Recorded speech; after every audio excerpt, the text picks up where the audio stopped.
Hello and welcome to Common Ground, an inside look at Suffolk County. I'm your host, Sheriff Steve Tompkins. Now, as you know, we're bringing all of the candidates on, the gubernatorial candidates, to talk to myself and to talk to you, the viewers, about what it is that would inspire you to give these gentlemen and two ladies your vote. And to that end, today we have Jeff McCormick, who's running as an independent on today. And I can't wait to talk to Jeff because there are several things that I want to just really understand about where he stands on the issues of importance to all of us. I'd really like to know why he's running as an independent and what that means to both himself as a candidate and to you, and really the whole political process. There's been a lot of discussion about whether or not we could use this country, a third political party. And as you can see, all of the kind of partisan divide that's going on down in D.C., it makes you wonder, would that not be a good thing? So without further ado, Jeff, thank you so much. Sheriff, thanks for having me. Really appreciate that. Now let me ask you quickly, when did you jump into the race? About a couple of months ago, Okay. in February, we formally announced, after doing a lot of homework and talking to a number of people, that we really thought the world needed an independent candidate. And why? I'm definitely going to ask you about why independent versus one of the other two parties. But what is it that would you bring to the corner office that the others wouldn't? Well, you think about what anyone wants, and whoever is in the corner office. My bio is I'm from a very modest upbringing, which is helpful because you can relate to everybody. I've worked in construction. I've worked all kinds of jobs in my life. Had to get scholarships for college, et cetera, and that's helpful. I'm a problem solver. What I do is I build companies, very small companies, and those companies have to solve problems in the commercial world. That's an extremely important skill set because, as you know, there are a lot of problems throughout the Commonwealth, and we have to address them. Energy, healthcare, education, you name it. People also want someone who is not tied to the special interests. Again, getting back to why run as an independent, that's important because you have to be free to make the best decisions for everyone in the Commonwealth versus knowing, I owe this person or that interest, and you tend to have kind of muddled decision making if you go that direction. Now, as an independent, are you involved with the primary process, or do you skip the primary and go straight to the general? So you don't have a formal primary. You still have the signature requirements, as you well know. Right. And there's no question that there's a negative in that you don't have that party apparatus to help you raise money, which is a big part of the reason for the parties, to be quite candid. Okay. But as I said, that's a double-edged sword because once you use it, you owe them.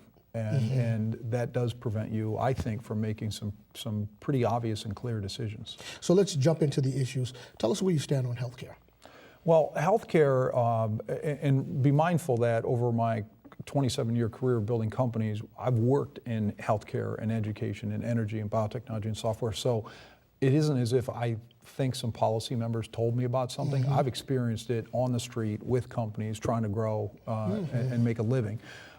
Healthcare, there's some desperately needed solutions. One is emphasizing primary care.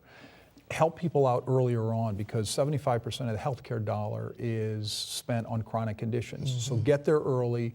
Think of you and I not in terms of 4 or 5 years, but at our age, they better be thinking of 35 years, and make good longer-term decisions, which they tend not to do. Insurance companies are constantly fighting you over the longer-term decisions where they shouldn't be, because it's the dollar investment is very, very obvious. And then also just the general efficiencies that just need to be brought to bear using technologies. Healthcare has always been a laggard in technology spending when it comes to systems and processes, and they spend boatloads of money on drug development and the latest imaging technologies, for example.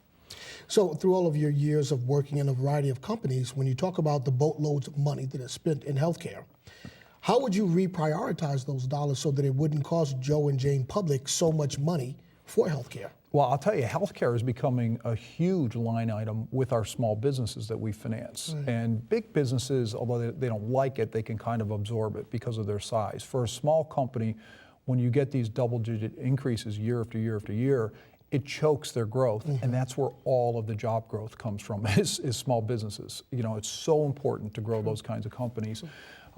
So, we've been focused on it. And where you get it, again, is if you invest $1 up front, if you're saving $5 downstream, that's a pretty smart investment. Well, if you do that in healthcare, the next thing you know, you're saving tens and then hundreds of millions of dollars. I mean, it is real money, and it adds up very, very quickly. And people get better outcomes. That's the neat thing about it. So you get better outcomes and you save money. I mean, who wouldn't do that one, right? Exactly. So we think that's where the system has to go, and that's it's kind of getting there, but it's so slow. We have the most expensive healthcare in the world in this Commonwealth. Right. I mean, think per capita. Right. That's quite a statement. I mean, there's some things you want to be a leader in. That's not one. Let me ask you this. So to that end, there's been a lot of discussion about moving people more towards community health centers and away from the emergency rooms where the cost can be just outrageous. What do you think about that? Do you think that's a good way to look at servicing people, not when they have like the major chronic illnesses, but your garden variety ache or pain, going to a community health center versus going to an emergency room? I don't think there's any question that the closer you get to the community, the better off you're going to be, and the better off, again, your outcomes are going to be, because it tends to be very proximate to people, where people live and work. And community-based focus is an overall theme of mine, not just in healthcare, by the way. Allowing people in communities, this is true of education as well, to understand what their needs are, to make good decisions, and to treat it as a community. And we've seen tremendous examples. I was in Brockton visiting their community healthcare center, and it is incredible how fast it's grown and the kind of efficiency that they're bringing to bear, and they're really serving people well. Talk to me about where you stand on education. Well, education is obviously, that's our future. You talk about this knowledge-based economy. I'm, again, a big fan of educating people for jobs.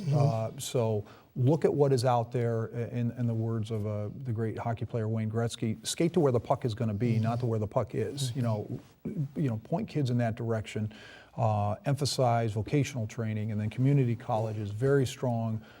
State college and university system, because 85% of those kids stay in state. They will be the future job creators. And if we really believe this is ultimately about creating jobs and opportunity for people, that's the way you do it. Just constantly have kids pointed forward.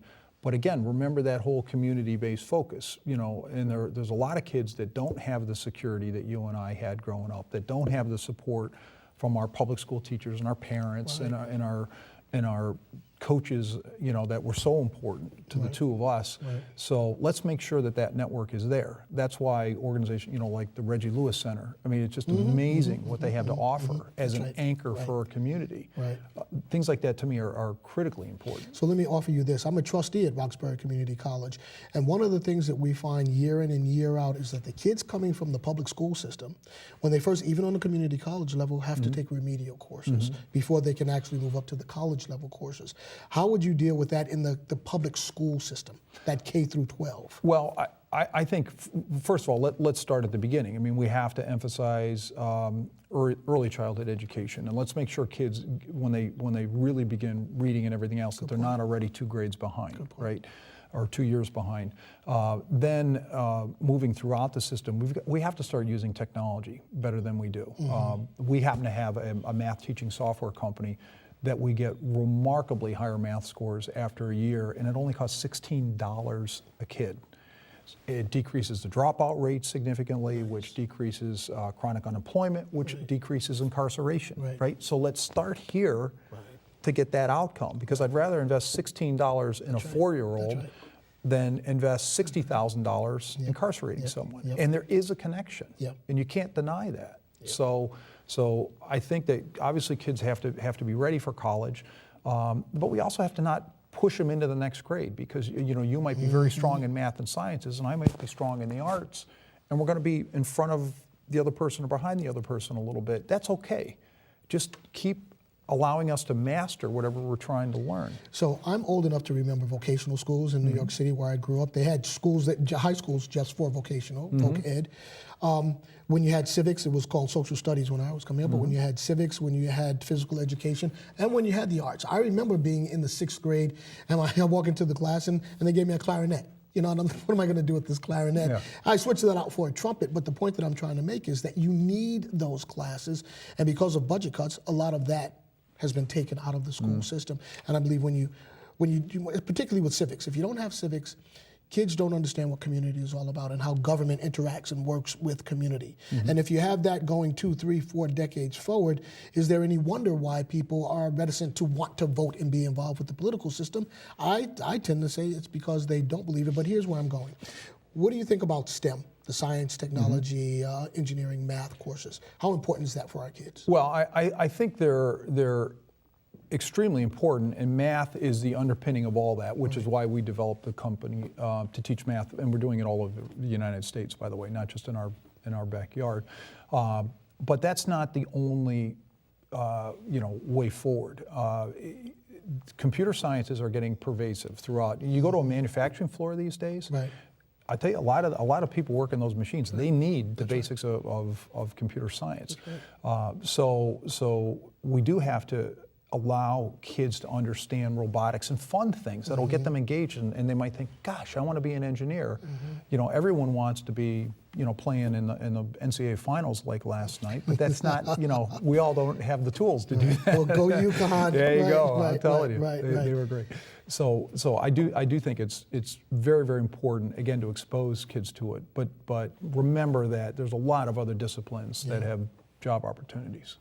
I want to hear what you think and where you come down on business. Two-part question. What would you do to stimulate business growth in the Commonwealth? And then what would you do to keep businesses that are already here, and they don't leave and cross the border? So let's start with, how would you grow business in the Commonwealth? Well, you have to look at, why would a business even want to be here? Number one, it's people. You build great companies out of great people, period. And it's educated people, it's hardworking people, and so that's number one. What you want to do is look at the expenses, look at the cost of energy. We're 5th highest in the United States. Look at the cost of healthcare. We're highest in the United States. 2 very, very big line items for most small businesses. Well, getting those under control and improving those is very important. Again, we have companies that do this, so I certainly know. If you can do it in the private sector, trust me, you can do it in the public sector. So that's very, very important. And overall, as far as just the culture at Beacon Hill, we've got to make it as business friendly as possible. You come in as a business person, you say, this is what I'm trying to do. We can't say, oh, gee, Sheriff Tompkins, we can't, we don't know, and boy, you're going to need 47 different permits. You need an ambassador who's your champion within the State House to say, I'm going to help you do that. Now, yeah, there are the rules and regulations you need to follow. Absolutely. It can't be an unregulated environment. I mean, that's one of the roles of government. But certainly, we can help you get to where you're trying to get to quicker, faster, without you having to spend $50,000 on lawyers to do it, because eventually that's going to slow down growth. How do you keep existing businesses here? And with that, again, some of it is regulatory. I talk to people around the Commonwealth that they have these just very, very logical problems that there should be really quick workarounds, and it could be a developer in Springfield. I talked to a distribution company in Worcester, and it's like they're getting their chops busted, almost as if they're there for the pleasure of bureaucrats versus people within the state saying, hey, I'm here to work for you. I'm going to try and help you grow that company. And I understand the regulation doesn't make sense in this case, and since there's nowhere to put it, and very often it's just these things that fall through the cracks, we gotta figure something out, something that's going to work for you.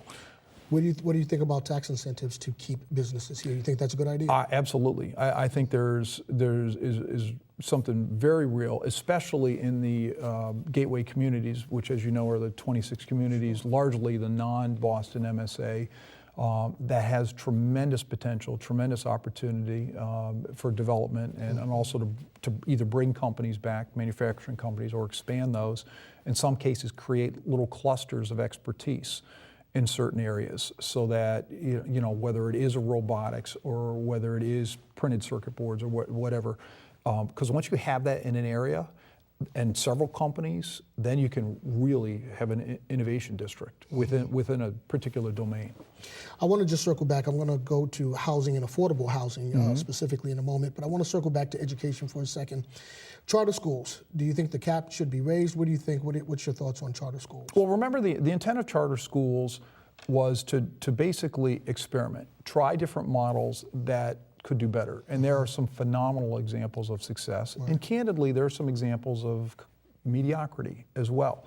Well, once you find successful models, whatever they're doing, you should start replicating, right, throughout the public school system. You know, what are they doing right? So I do think lifting the cap makes sense so that there can be further innovation, because clearly we're not where we want to be yet.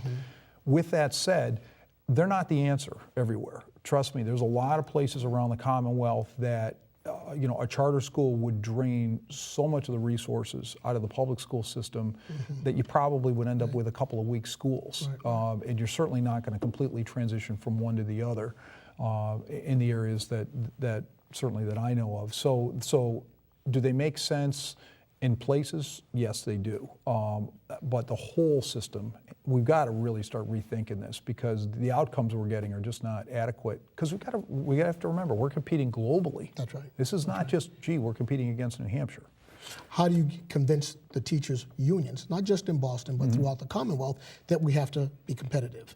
Well, I think everyone knows we have to be competitive, but I think to your point, there are entrenched players, and it's not just the teachers' unions, by the way. It's administrators, it's school committees, teachers themselves, but it's also parents and students. I mean, let's not forget that. I mean, everyone has to look at this as, again, a whole community, because those are pretty much the stakeholders that I just mentioned, right? And say, how are we all going to make this better? How are we going to make it work so that, teachers have to be more empowered? Teachers have to have less of these unfunded mandates, and they're becoming, talk about people that have just more and more paperwork and compliance. We have to let teachers teach, because that's what they're really good at.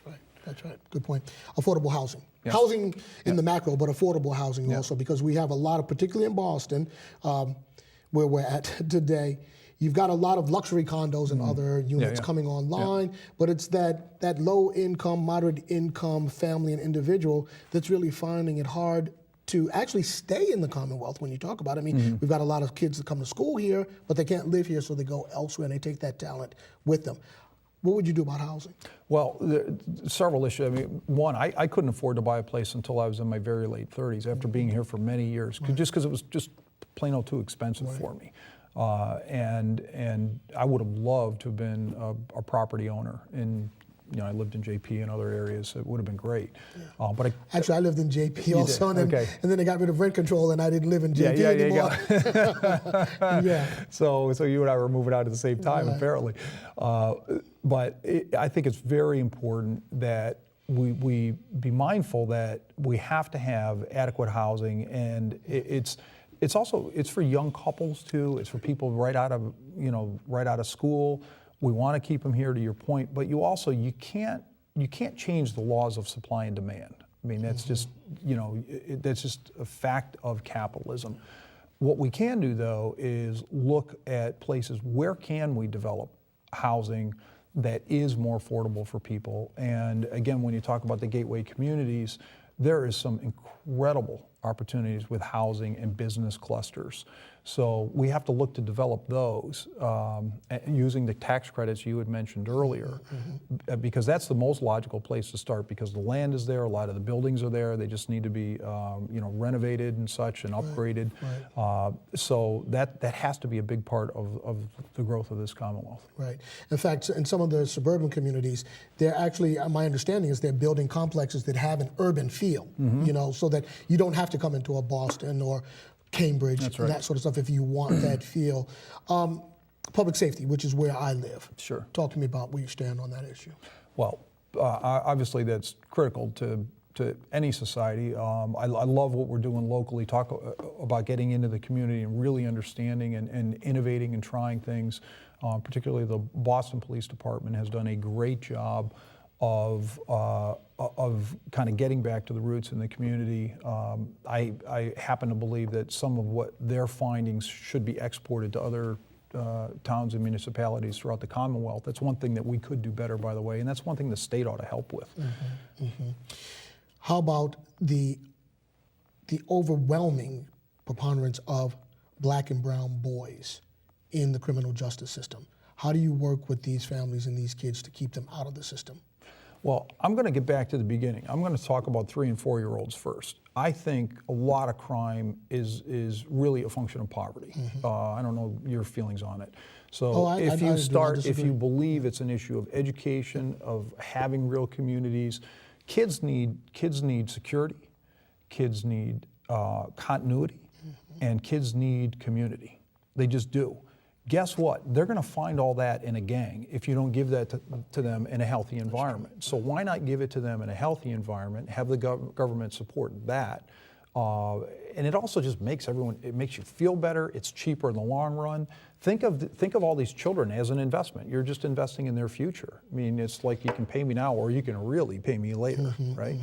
And again, if that education system had these constant off-roads to really good jobs, whether it is at the vocational level or the PhD level, I don't really care. Right. You just want to know there's an opportunity for them. But you don't want a bunch of teenagers being idle, because just given where they are in life, it's not a great recipe for success. How can an independent win the corner office in the Commonwealth? Well, everyone knows there are problems. People are frustrated with the system right now. And it's not just the parties working together, it's even within parties, people being aligned. And with both parties, you see people going in very, very different directions.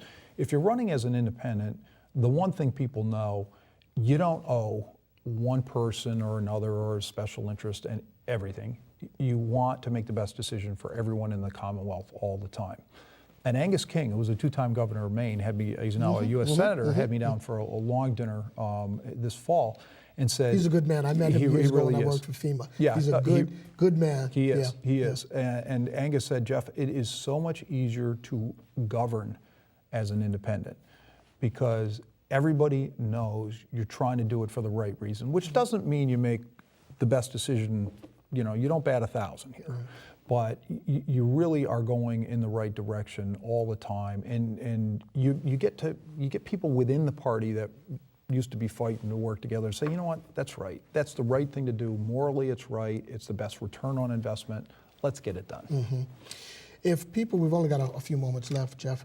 If folks want more information about you, your candidacy, the issues that you stand on, how can they get that information? So we have a website, jmacforgov. It's jmacforgov.org. So jmacforgov.org. We've got a lot of videos of different issues, whether it's policy related or just my views and the collective views, listening to people like you that are experts in a certain field saying, this is what I think about incarceration. This is what I think about recidivism, because that's really where the solutions are. The people that know it, and that's one thing, again, that we always do is we bring in the experts and you listen to people. Right. Well, listen, it's been a blast getting to know you for these few moments. As we go deeper into the campaign, we'd love to have you back. Thank you. The dog days of summer when you guys had rolled up your sleeves and really got out there, when we see you in front of the Dunkin' Donuts and the tea stations, when it really gets good. But we wish you Godspeed. And we're actually going to play one of Jeffrey's videos, your introductory video, I believe it is. Okay. I was shuttling around on the internet the other day and happened to bump into it, and I thought it was extraordinary. Great. I really enjoyed it. It's a really good piece. So we're going to play that for you folks. Jeffrey, thank you so much for coming on. Thank you so much. Okay? Thank you for having me. Okay, hold on one second. All right, so we're going to go to that video, and then on the other side, we're going to have another just outstanding conversation. So please do stay tuned.